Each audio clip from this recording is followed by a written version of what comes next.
नमस्कार। तो आज हम स्टेप बाय स्टेप समझने वाले हैं कि एक नया पैन कार्ड ऑनलाइन कैसे बनवाया जाता है। और यकीन मानिए, अगर आपकी उम्र 18 साल से ज़्यादा है और आपके पास आधार कार्ड है, तो ये प्रोसेस आपके लिए बहुत ही ज़्यादा आसान होने वाला है।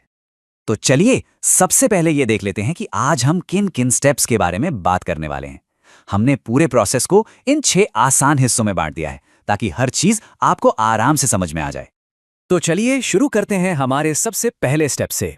इसके लिए हमें सरकार के ऑफिशियल NSDL पोर्टल पर जाना है और एक छोटा सा फॉर्म भरकर शुरुआत करनी है। देखिए, ये जो शुरुआती फॉर्म है ये भरना बहुत ही आसान है। आपको बस ये 4 सिंपल स्टेप्स फॉलो करने हैं और आपका एक यूनिक टोकन नंबर जनरेट हो जाएगा। अच्छा, यहाँ पर एक बहुत ज़रूरी बात है जिसका आपको ध्यान रखना है। आगे बढ़ने के लिए continue with pan application form पर क्लिक करने से पहले इस टोकन नंबर को कहीं पर लिखकर या सेव करके रख लीजिए, क्योंकि अगर नेट बंद हो गया या सेशन टाइम आउट हो गया तो इसी नंबर से आप वापस यहीं से शुरू कर पाएंगे। तो चलिए अब हम आ गए हैं मेन एप्लीकेशन फॉर्म पर और यहीं पर आपको अपनी फोटो को लेकर एक बहुत ज़रूरी फैसला करना है।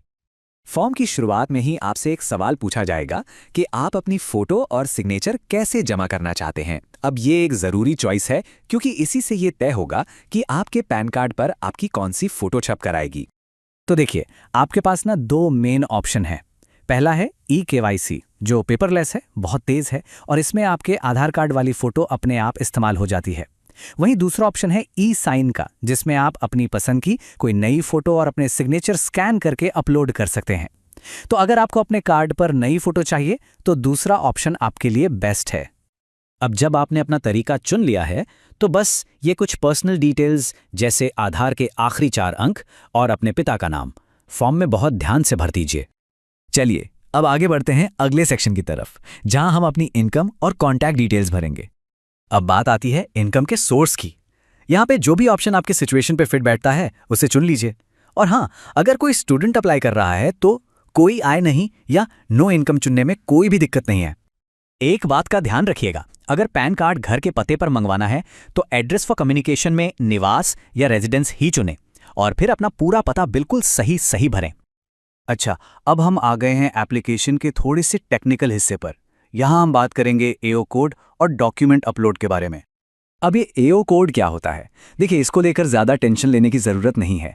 ये आपके एरिया का इनकम टैक्स ऑफिस कोड होता है और ज़्यादातर मामलों में सिस्टम आपके पते के हिसाब से इसे अपने आप ही भर देता है। अगर न भरे तो आप अपना राज्य और शहर चुनकर इसे खुद भी ढूंढ सकते हैं। हाँ, इस वाले हिस्से पर आपको खास ध्यान देना होगा। आपकी फ़ोटो और सिग्नेचर JPG फॉर्मेट में 50 KB से कम होनी चाहिए और आधार कार्ड की PDF 300 KB से कम, क्योंकि अगर फाइल का फॉर्मेट या साइज़ गलत हुआ ना तो वो अपलोड नहीं होगी और आपका प्रोसेस बीच में ही अटक सकता है।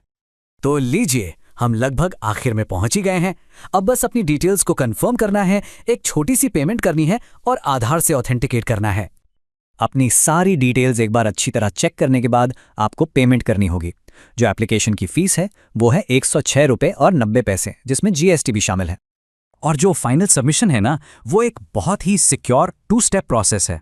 आपको 2 बार OTP डालना होगा। पहला OTP आपकी पहचान कंफर्म करने के लिए और दूसरा OTP आपके एप्लीकेशन को e-साइन करके फाइनल जमा करने के लिए। और बस हो गया काम, आपका एप्लीकेशन जमा हो गया है। अब यहाँ से ये जो एक्नॉलेजमेंट फॉर्म की PDF है, इसे डाउनलोड करना मत भूलिएगा। इसे खोलने का पासवर्ड आपकी जन्मतिथि होगी, DDMMYY फॉर्मेट में। तो देखा आपने, कितना सीधा सा प्रोसेस था। अब जब आप ये पूरा प्रोसेस समझ ही गए हैं तो चलिए एक और चीज़ के बारे में बात करते हैं जो आपके बहुत काम आ सकती है।